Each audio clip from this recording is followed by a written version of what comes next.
On the way back from Lewis's funeral, my mom told me to start packing. She waited until the day before we left to tell Edie.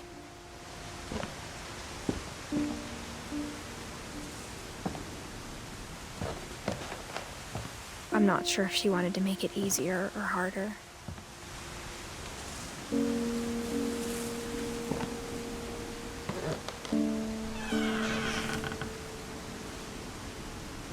I wish we'd stayed. But I understand why we left.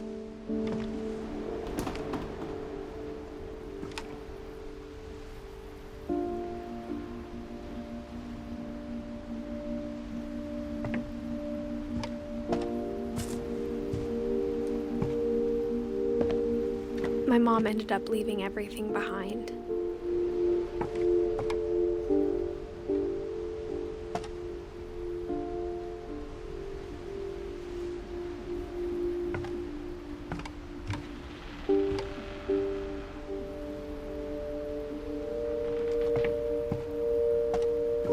What happened that night had been coming for a long time.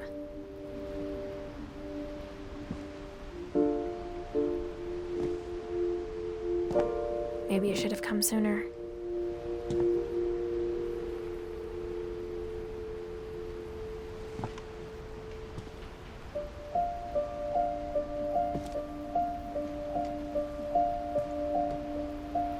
But it had to end one way or another.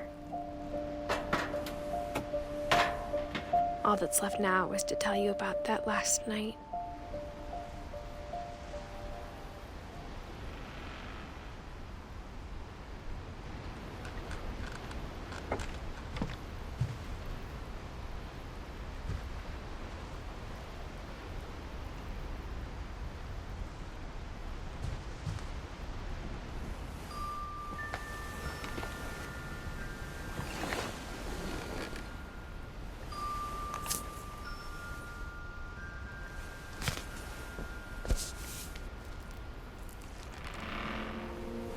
That whole last day, Edie just watched us pack and didn't say a word.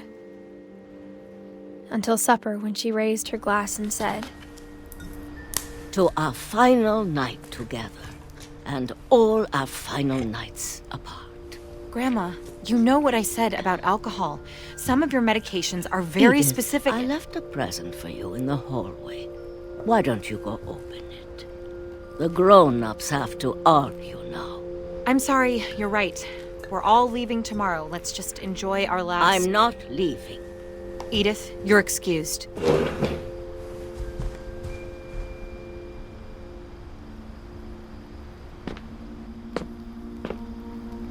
the power had been shut off that morning, but Edie always had plenty of candles. When my mom sealed the library, I don't think she knew about the other entrance. Or that Edie had a key to it.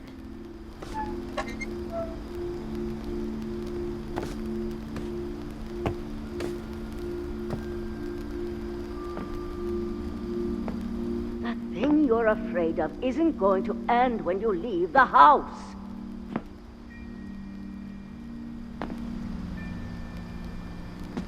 Edith has a right to know these stories. My children are dead because of your stories. I think it's best if Edith and I leave tonight.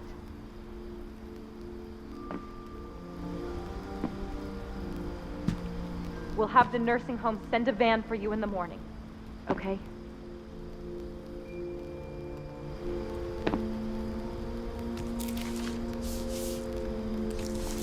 Dear Edith, there's so many stories I wish I could tell you, but there's only time for one. This is about what happened on the night you were born. That night, the tide went way, way out. It was the first and last time I ever saw the old house aground. There'd been an earthquake out in the middle of the ocean. They called it the lowest tide in 1,000 years. God, it smelled awful. You know, I've seen that house every day of my life.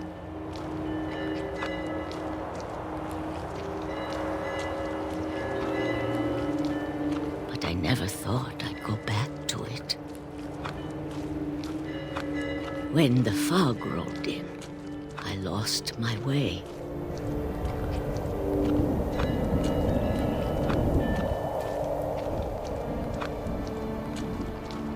I got turned around.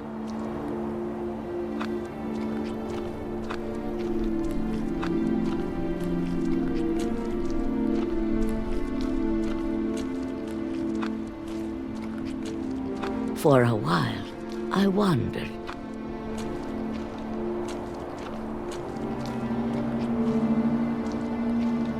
I started seeing things.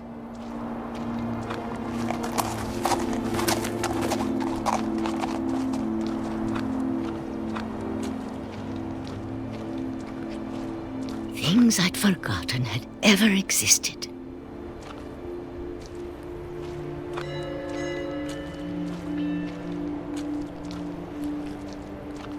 But when I saw them, they felt like old friends. That night, a lot of things came back to me.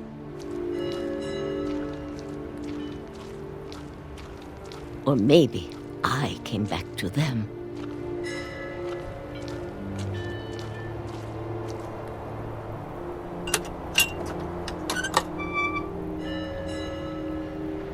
Things I can't explain, but that I need you to try and... Edith, what are you doing in here? It's mine. Edith! Mom, you're gonna rip it! Let go! I kicked and screamed, but Mom dragged me to the car. I never saw Great-Grandma Edie again. The next morning, the band came to pick her up, but she was already gone. After that, we moved around a lot.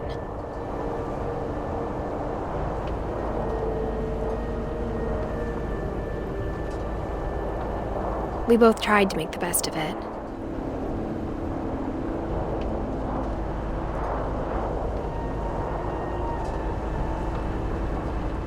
A few years went by.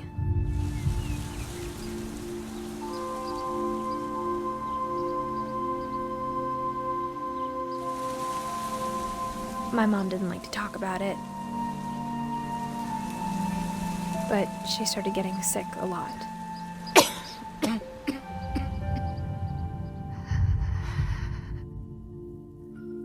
She got better for a while,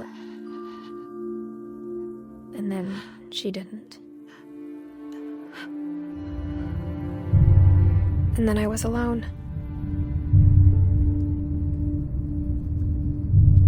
The last Finch left alive.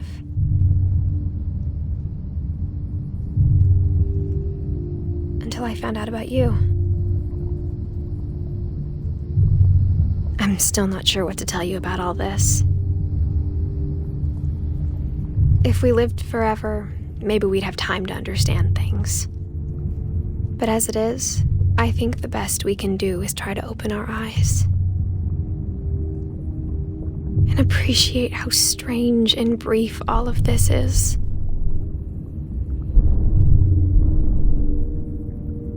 This journal was supposed to be for you. But now I hope you'll never see it. I just want to meet you and tell you all these stories myself. But I guess if you're reading this now,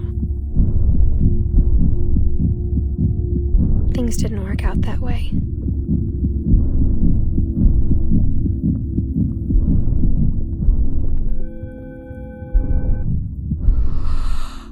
This is where your story begins. I'm sorry I won't be there to see it. It's a lot to ask, but I don't want you to be sad that I'm gone.